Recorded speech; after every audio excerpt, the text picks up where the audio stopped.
al siguiente le... Claro, pero es que esto no es... Bueno. Pues es verdad. Bueno.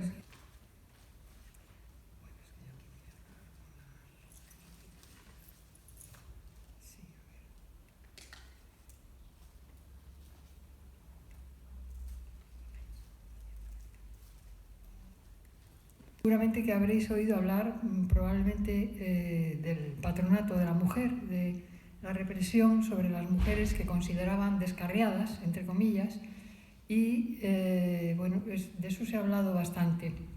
Además hay un documental que hizo Jon Sistiaga en La 4 hace unos meses, que es muy interesante y se titula así, Descarriadas.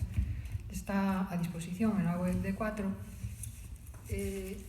Con entrevistas a mujeres que estuvieron internadas en el patronato de la mujer, en aquellos centros de tortura, digamos. Pero de lo que hoy vamos a hablar es de otro aspecto del que se habla menos y es la represión sobre la infancia. Los orfanatos franquistas que seguían los mismos métodos de represión, lo mismo que el patronato de la mujer, los mismos métodos de represión y de tortura, a veces de malos tratos, de violación continua de derechos humanos, y eso es lo que vivió Sonia, que nos acompaña, en los años 60. Ella es, licenciada en Ciencias de la Información, Periodismo, también es maestra y tiene un máster en Sociología. Y yo quería entrar aquí, el de orfanatos. Sí, en ese orfanato del horror fue en la Misericordia de Bilbao. Por eso ella estaba interesada en dar la charla en esta región, en el País Vasco, porque en Santander ya ha dado algunas charlas sobre este tema. Y bueno, pues quería eso, dar a conocer esta historia tan desconocida, digamos, de represión. ¿Sabéis? Bueno, por eso yo había puesto aquí la foto de Antonio Vallejo Nájera, el psiquiatra que era coronel, era militar y condecoradísimo por el régimen de Franco, que tenía la teoría, era un filonazi, y tenía la teoría de que había que extirpar el gen rojo de las mujeres, a las que consideraba débiles mentales. El marxismo era una enfermedad, según él, y entonces se dedicaba a estudiar entre las presas políticas, en las cárceles y con los niños también, en fin. Hay un documental muy interesante también, Los niños perdidos del franquismo, que hizo al principio de los años 2000, creo que fue 2001, Montse Armengou para la TV3 catalana. Lo hizo con Ricard Delis, un periodista. Ellos dos hicieron 2 capítulos que se titulaban así, Los niños perdidos del franquismo, en los que ella refleja estas prácticas nazis completamente, que se aplicaban en España en la época, en la posguerra, pero durante décadas, no solamente en la posguerra, porque como digo, Sonia estuvo en los años 60. Y esas prácticas, pues eso, se dedicaban a intentar demostrar que había una debilidad mental, una enfermedad que había que extirpar, según este coronel. Vallejo Nájera es un apellido muy conocido dentro de la psiquiatría, porque luego ha tenido herederos que han continuado la saga. Y después Sonia os va a contar luego toda su experiencia, porque no hay nada mejor que contarlo desde su propio punto de vista, lo que ella ha vivido. Yo os quería contar yo conocí hace ya años a un hombre que vivió en uno de estos orfanatos, también un socio de nuestra asociación de AGE, cuando él tenía ya 60 y tantos años, pero decía que no había podido olvidar las humillaciones, las vejaciones que sufrió en esos orfanatos en los que estuvo interno, porque eso no se olvida, eso queda una huella de por vida, quedan marcas indelebles, quedan secuelas de las que uno no se cura nunca. Él decía que transitaba por la vida como un zombi, porque él era un hombre que no había recibido ningún tipo de cariño, ni una palabra de de consuelo, de cariño, ¿no? Era un hombre, él decía eso, que él transitaba por la vida, pero no podía olvidar todos esos traumas de pequeño. Y bueno, este hombre, Vallejo Nájera, también hizo experimentos con los brigadistas internacionales que estaban presos en la provincia de Burgos, en San Pedro de Cardeña. Y bueno, pues en fin, ya os podéis imaginar las mismas prácticas que se hacían en Mauthausen o en otros sitios. Y bueno, yo quiero dar ya la palabra a Sonia, que nos cuente su propia experiencia, que será más interesante. Bueno, pues oye, lo primero, gracias. Vale, yo es que grito muy alto, pero bueno, eso es fruto de... Lo primero, gracias por haber venido y a vuestra asociación por permitirnos dar esta charla. Pero yo le quiero dar especialmente las gracias a Marisol. Tengo que controlar un poco la emoción, Me cuesta todavía un poco hablar de esto. Y le quiero dar las gracias a Marisol porque, bueno, yo trabajo como maestra en Cantabria, aunque soy de Bilbao y estoy empadronada en Bilbao y todo eso, pero trabajo como maestra en Cantabria. Y como enseñante, yo creo, ya que estamos hablando de memoria, pienso que el tema de la memoria se debería de dar en los institutos y en las escuelas. Entonces, lógicamente, yo allá donde he ido, pues he intentado enterarme de cómo es el sitio donde estoy, en Aragón en su día, y volví a Bilbao y tal, pero bueno, y ahora en Cantabria. Y es así como conocí a Marisol con el tema de la memoria. Y entonces le planteé lo de hablar de este tema, de los grandes olvidados, de los niños y niñas de orfanatos y de auxilio social. Y tengo que decir que yo esto en Bilbao lo intenté más veces, me da rabia decirlo, pero con compañeros de carencias libertarias como las mías, y bueno, no es que no tuve mucho apoyo, la verdad, pero también es porque yo creo que fue porque yo hablaba desde el victimismo, y cuando se habla mucho desde el victimismo, con el victimismo no se busca justicia, lo único que buscas es compasión y que se ahonde aún más en ese estigma que nos acompaña de por vida a todos los niños y niñas que hemos estado en centros como La Misericordia o semejantes. Bueno, dicho esto, lo tengo un poco escrito porque son muchas las cosas a contar, soy una persona que hablo bastante y entonces no me quiero perder y voy a ir leyendo y comentando, ¿vale? Bueno, quizás alguna de las personas aquí presentes hayáis reconocido la foto del cartel. Es, como hemos dicho antes, la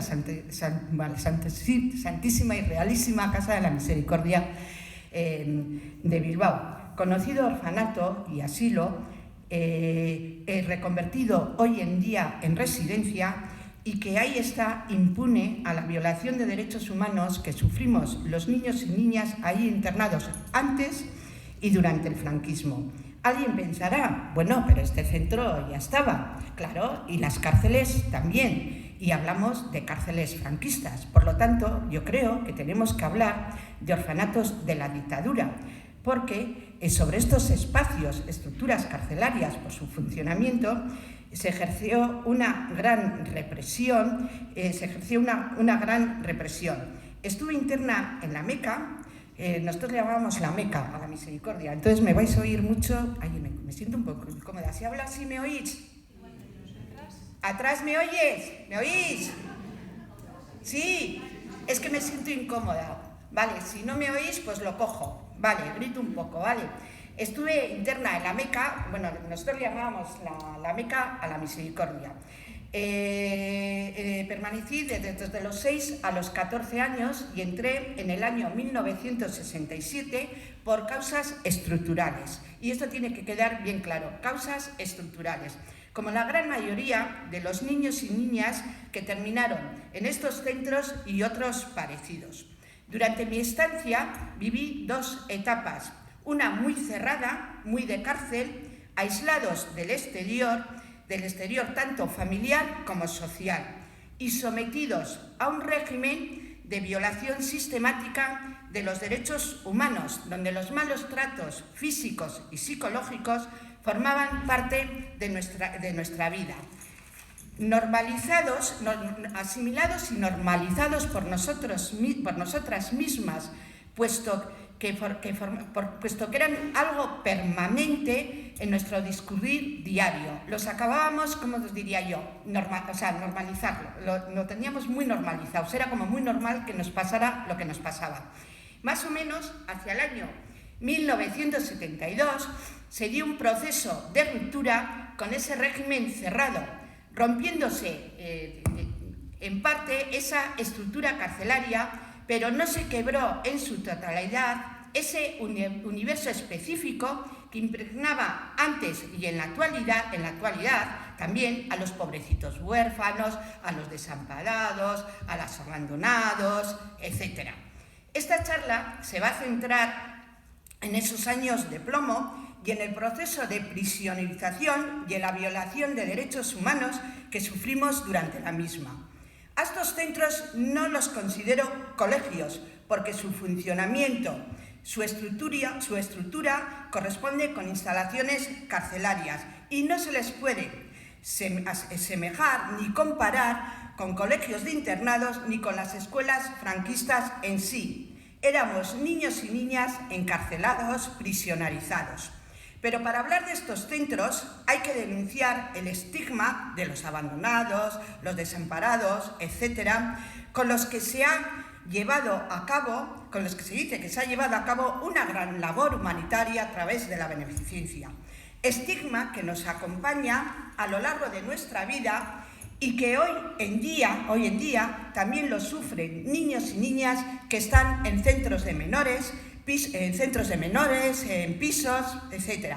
Varios de estos centros, gestionados todavía hoy por las mismas órdenes religiosas que participaron y apoyaron la dictadura, ejerciendo una gran represión en las cárceles de mujeres como la de Saturrarán, orfanatos psiquiátricos, reformatorios de niños, patronato de la mujer y un etcétera.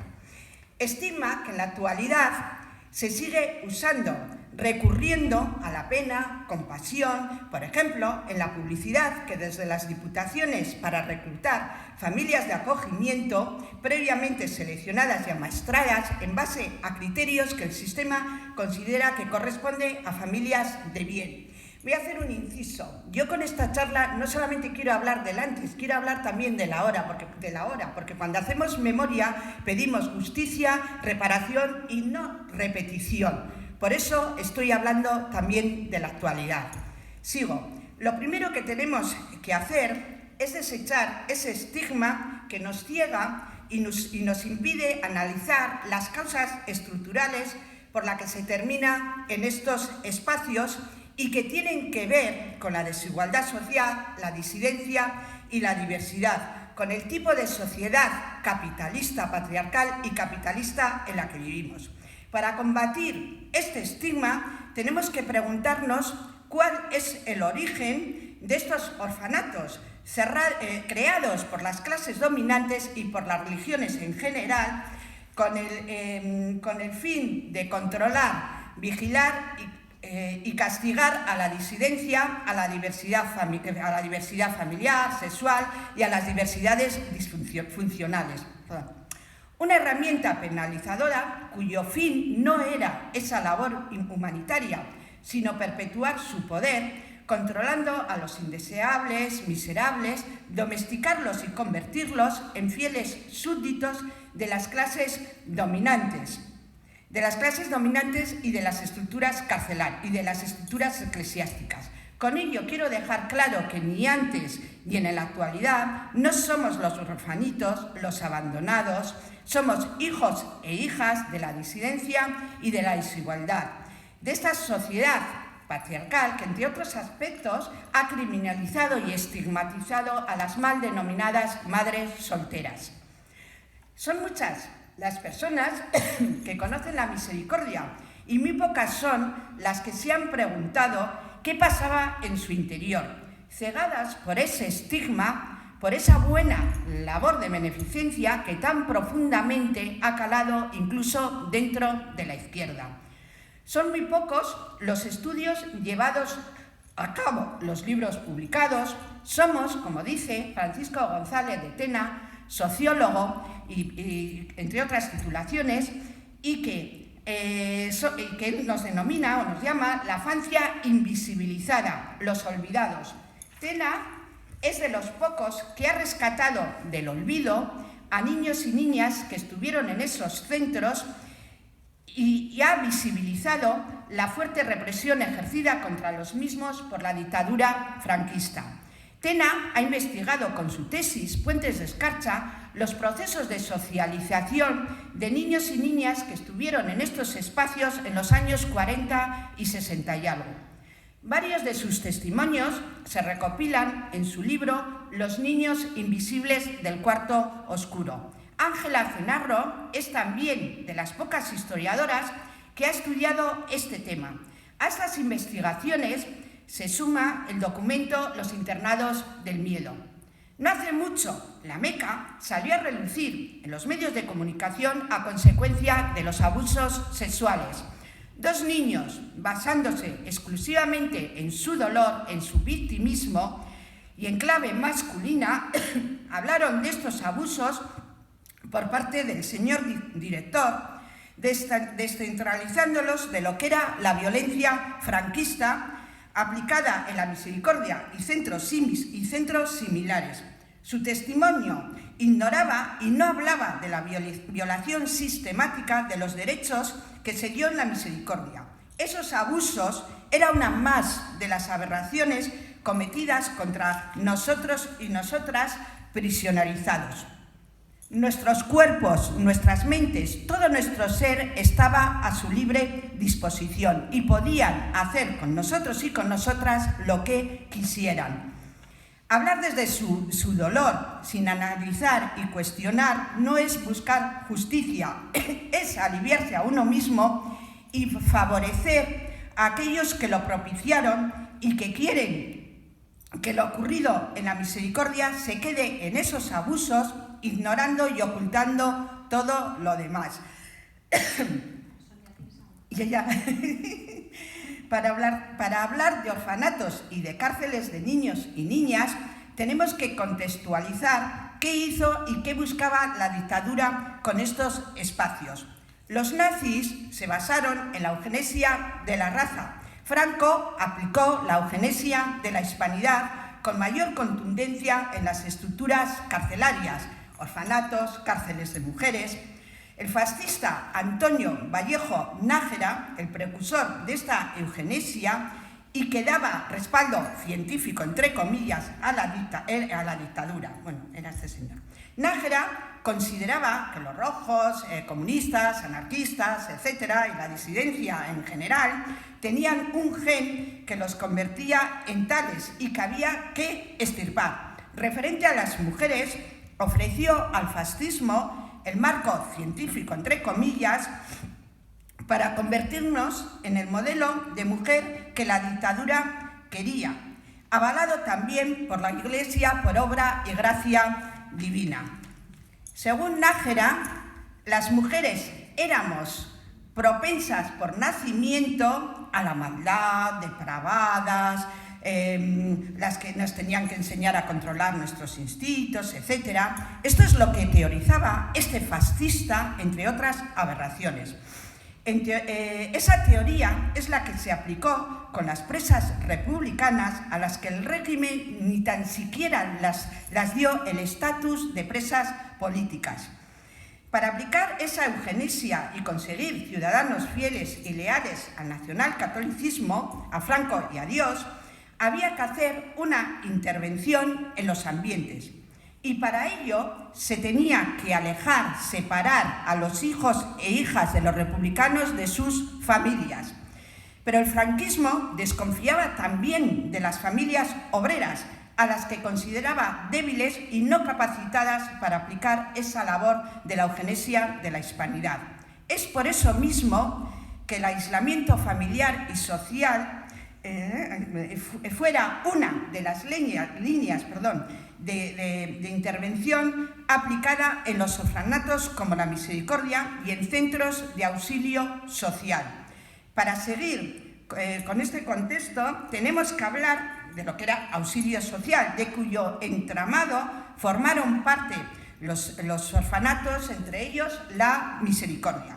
Desde auxilio social se derivaba mayormente a las niñas a centros regidos por órdenes religiosas. Auxilio Social nació en octubre de 1936 de la mano de la falangista Mercedes Sanz de Bachiller, viuda de Onésimo Redondo, el llamado caudillo de Castilla. Para su fundación en Valladolid, con un comedor, se basaron y aprendieron del auxilio social de invierno nazi, con lo cual hablan por sí solo. Esta labor humanitaria, entre comillas, controlada por Falange, se extendió rápidamente, pasando de tener unos 700 centros el primer año a más de 2000 y pico en el año 1939. No voy a hablar de las rencillas que tuvieron entre la viuda y la hermanísima del ausente, ni tampoco de la desconfianza de la Iglesia por problemas de competencia hacia ese auxilio de la Falange, que blanqueen a doña Mercedes otros, nosotras no. Auxilio Social se convirtió... ¿Voy muy corriendo? Si eso me decís, ¿vale? Auxilio Social se convirtió en un potente mecanismo de propaganda del franquismo. Fueron la cara amable de la dictadura. Esto es lo que pretendieron. Para esa labor de imagen contaba con un potente gabinete de propaganda dirigido por la escritora del régimen Carmen Icaza. Son sus reportajes manipulados, sus fotografías, al igual que las fotografías de la Misericordia manipuladas también, las que nos han llegado hoy en día. El resto de archivos, documentos, etcétera, han sido destruidos con el fin de obstaculizar y impedir que se conozca lo que pasaba en sus espacios y impedir conocer el número de niños y niñas robados a las familias republicanas, dados en adopciones ilegales, y también para impedir su localización y su reencuentro con sus orígenes. Varios fueron los mecanismos que usó la Falange para internar mayormente a descendientes de familias republicanas en sus propios centros, con guardadoras de la sección femenina y en los dependientes de la Iglesia. Algunos de ellos regidos por juntas, como es el caso de la Misericordia. Hay quien piensa que ese internamiento se dio solo los primeros años de la dictadura. Si leemos el libro, voy a beber un poco agua, entre que tengo el moquillo. A ver, si leemos el libro de Guzmán Gómez Bravo, El exilio interior, donde documenta el acoso y derribo de los presos y presas políticos dentro y fuera de las cárceles, acoso no solamente a las personas presas, sino también a sus familias. Este exilio interior, este acoso y derribo, llevó a muchas familias republicanas a una situación extrema de indigencia. No es de extrañar, por tanto, que hijos e hijos de familias represaliadas terminasen en los años 60 en centros como la Misericordia. Ese es el caso de unos hermanos que estuvieron conmigo en la Meca y que investigaron y descubrieron que eran hijos de republicanos. También es cierto que algunos niños y niñas acabaron en estos centros por enfermedades varias de los progenitores. Esto también se da en la actualidad. Es el caso de Carlos Jiménez, autor del cómic Paracuellos, donde recoge sus vivencias en este centro de auxilio social. Entre las causas tenemos también todo lo referente a la conciliación familiar, condiciones laborables, de recursos económicos, que se siguen dando también hoy en día. Y también las relacionadas con los cuidados. En mi estancia en la Misericordia, muchas niñas habíamos perdido por fallecimiento al padre o a la madre. Si no tenías una abuela o tía que se encargase de nosotras, tenías todos los boletos para terminar en estos centros, debido a la precariedad laboral y más en el caso de las mujeres, de las viudas y de la carencia de espacios de conciliación familiar, etcétera, entre otros. Sigo. Entre las estrategias para hacerse con niños y niñas usaron el patronato de la Merced, tal y como lo documenta Guzmaro en el libro antes citado. Amparándose en el hacer llegar a las familias el dinero de los presos, su principal función era quitarles a los hijos e internarlos en estos espacios. Ello unido al acoso de las familias muy vigiladas desde las propias parroquias.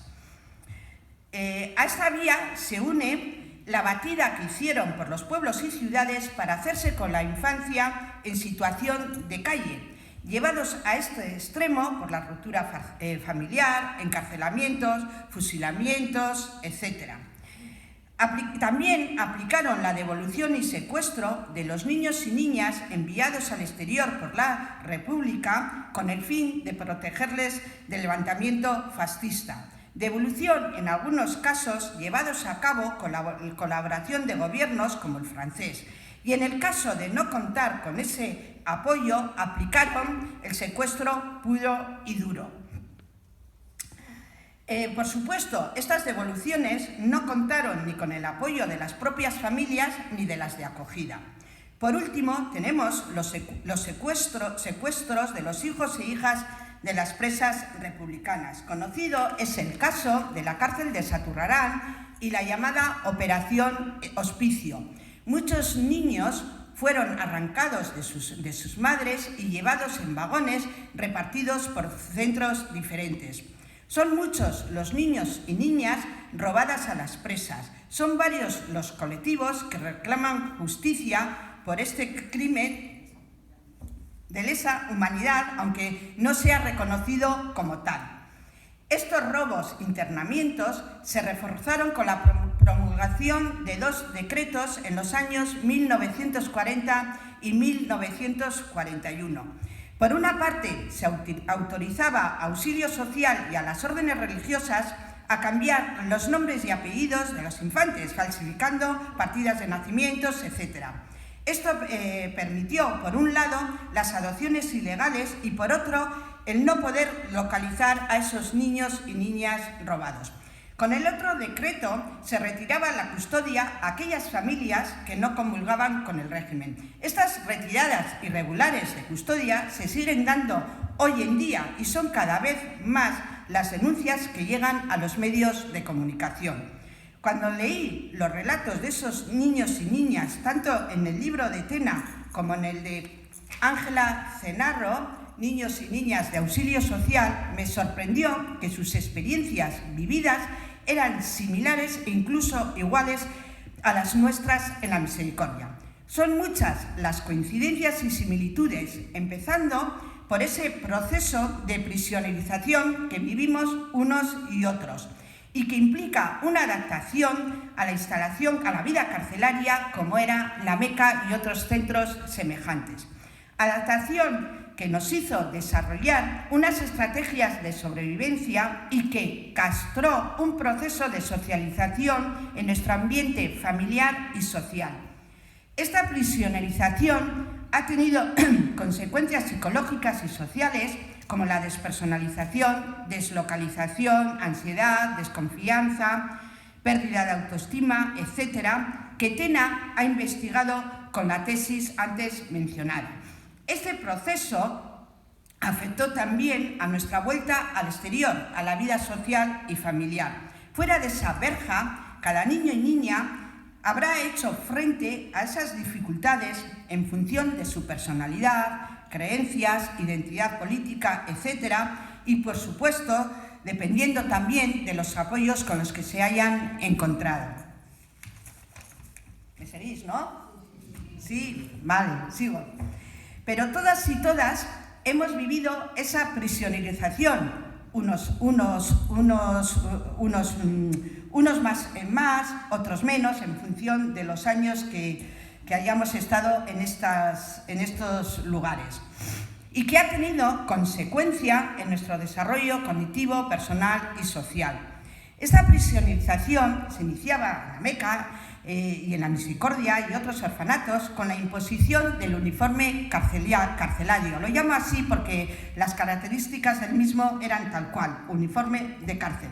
Y la designación de un número, en mi caso el 12. Uniforme acompañado del correspondiente corte de pelo y que siguió en los años 70 y que perseguía la despersonalización, mutilación del yo, para así facilitar aún más la aplicación de esa eugenesia de la hispanidad. Respecto al corte del pelo, tengo que decir que esto es algo muy querido por las militares, por los curas, gobiernos autoritarios, y que en nuestro caso este corte a las niñas nos afectaba en aquella época. Hoy en día pues ya sabemos que igual no tanto, pero en aquel día sí nos afectaba muchísimo en nuestra autoestima. Pero además no solamente eso, sino que las escasas salidas que hacíamos al exterior, ese corte nos marcaba como niñas y nos estigmatizaba aún más. A ver, perdón, Mutilación del yo para, repito, para no perderme, para así facilitar aún más la aplicación de esa eugenesia a la hispanidad. Castración del proceso de socialización que se seguía con la carencia de espacios y objetos personalizados, de referentes en los que mirarnos y aprender de nosotros mismos y mismas. Ambiente carcelario, dormitorios fríos, camas de hierros, espacios con el único adorno de las omnipresentes imágenes religiosas, duchas de agua fría, pésimas condiciones ambientales y sanitarias, humillaciones públicas, como el pasearte con las sábanas en caso de pérdidas de orina y un etc. Por cierto, hablando de cárceles, y puesto que estoy hablando también de hoy en día, y que hay que decir, o por lo menos yo pienso, que se siguen dando de violación de derechos humanos y cada vez más. Para ello, me voy a permitir recomendar un libro de un llamado preso peligroso, que ahora está en libertad, Santi Cobos, y que tiene un libro titulado Pájaros Azules, que si os interesa este tema, pues recomiendo su lectura. Sigo. Adaptaciones a normas carcelarias, estancias cerradas con llaves, filas, toques de silbato, sin contacto con el exterior ni con personas ajenas al centro. Las niñas en la Meca prácticamente solo estábamos con las monjas, ni tan siquiera podíamos salir a ese maravilloso jardín al que todo Bilbao podíamos entrar, pero nosotras no. Nuestro referente del mundo exterior, el que como niños y niñas, esto como maestras, y hay maestras, pues sabéis, tenemos que conocer, investigar, interactuar, explorar, etc.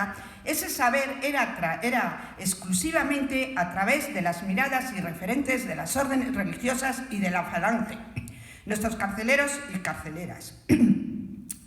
Esa asimilación a la vida carcelaria conllevaba la adaptación a un régimen de visitas de nuestras familias desde el exterior y a nuestros hermanos y hermanas en el interior. Nuestro primer contacto con el centro se realizaba de forma brusca, sin tener en cuenta ni tan siquiera la fase de duelo en la que nos encontrábamos. Pues en el caso de niños y niñas que habíamos perdido al padre o a la madre, en el caso de los niños y niñas de la República, ruptura familiar, fallecimiento, fusilamiento, encarcelamiento de sus padres, madres, etc. De entrada, se nos separaba a los niños y niñas, fuésemos hermanos o no, en espacios diferentes dentro del mismo centro, como en la Misericordia. Pero incluso en algunos centros de auxilio social, esa separación de hermanos estaban en centros distantes entre ellos, en zonas diferentes, con lo cual dificultaba aún más las visitas familiares, puesto que estaban reguladas a un horario y a unos días en concreto. Tengo que decir que esta separación de hermanos se sigue dando en la actualidad. En la actualidad siguen separándose hermanos. No hay justificación que valga, es una violación de los derechos humanos. Dentro del mismo centro, y siguiendo con el tema de los hermanos, se les dividía a los mismos en función de la edad, comedor, recreo, iglesia, impidiendo la interacción familiar en espacios comunes. En la misericordia, la relación familiar, las visitas, tanto con los parientes desde el exterior como los encuentros con los hermanos en el interior, estaban recogidos en un régimen de visitas con un horario, días específicas y en áreas, en espacios concretos, tal y como ocurre y sigue ocurriendo hoy en día en las prisiones. Cada 2 domingos y con un horario concreto, teníamos la visita familiar, no permitiendo el encuentro conjunto de los padres con los hermanos y hermanas. Y teniendo que desplazarse, teniendo que repartir el horario, el tiempo de visita entre uno u otro y teniendo que desplazarse de un patio a otro. En algunos centros de auxilio social, al mandar a niños a centros aislados entre sí, ello imposibilitaba, lo he dicho antes, aún más ese encuentro. A ello se añade incluso que algunos centros, como el de Paracuellos, estaban lejos de los centros urbanos y en la época de la preguerra, sobre todo las familias republicanas que se quedaron en una situación de miseria tal, no disponían ni tan siquiera ni de medios ni de dinero para poderse pagar un transporte para poder ir a esos centros, como era el de Paracuellos, que se encontraba súper alejado. En la misericordia, los hermanos nos veíamos cada 2 lunes, media hora en la portería, todos juntos, de pie y sin movernos y, por supuesto, bajo vigilancia. A estos regímenes de visitas hay que sumar el castigo sin las mismas.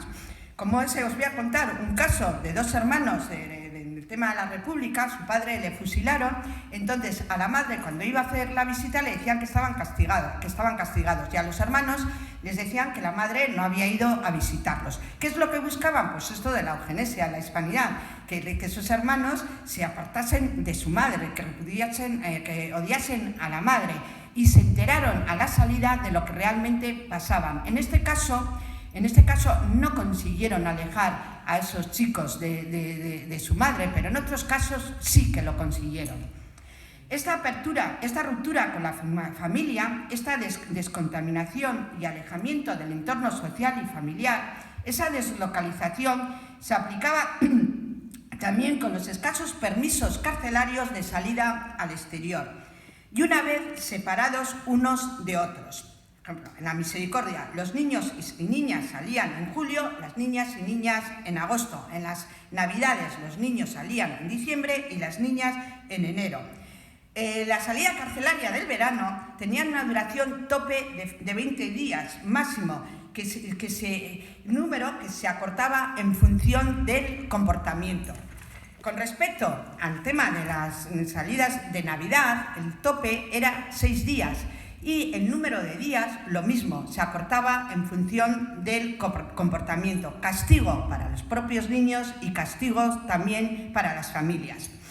Los falangistas, curas y monjas que tanto hablan de la importancia de la familia y que nos acusan a las maestras que manipulamos a los niños porque hablamos de la diversidad familiar y bla, bla, bla, bla, bla, y ellos siguen con su modelo único como el Papa actual, ¿no? Lo primero que ha dicho, que la familia es hombre y mujer, ellos mismos no permitían ni tan siquiera la interacción familiar en su Santa Navidad. La Sagrada Nochebuena y la Nochevieja se pasaban en la misericordia, separados y, por supuesto, separados de nuestros hermanos y hermanas.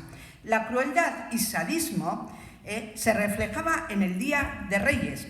Los regalos se nos mostraban en una sala y de una en una, y según el comportamiento, entrabas y elegías uno de ellos, dejando los menos atractivos para las últimas. Una forma de crear división entre nosotras, de quebrar nuestras relaciones, de buscar enfrentamientos y de fomentar la insolidaridad y la envidia.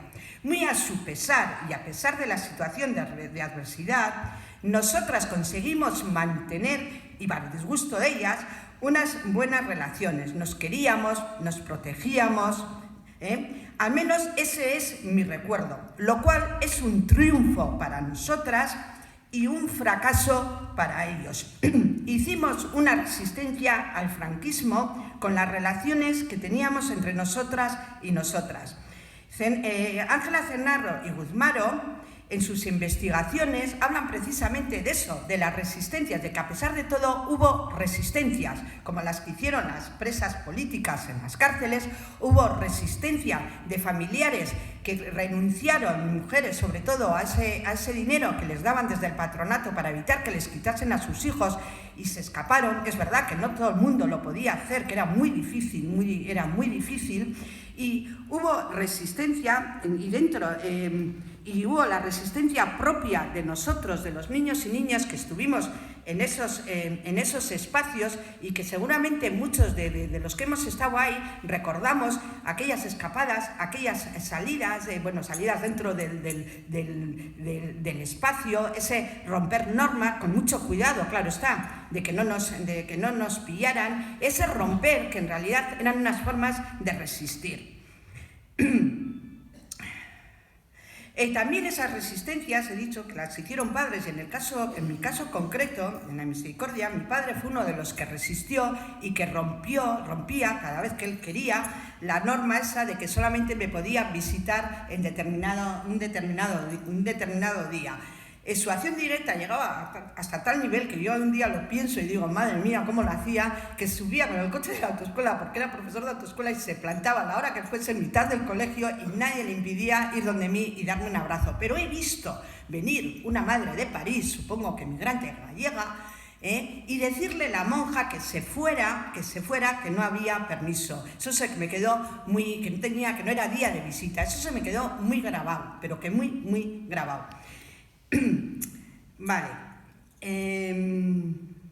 sigo.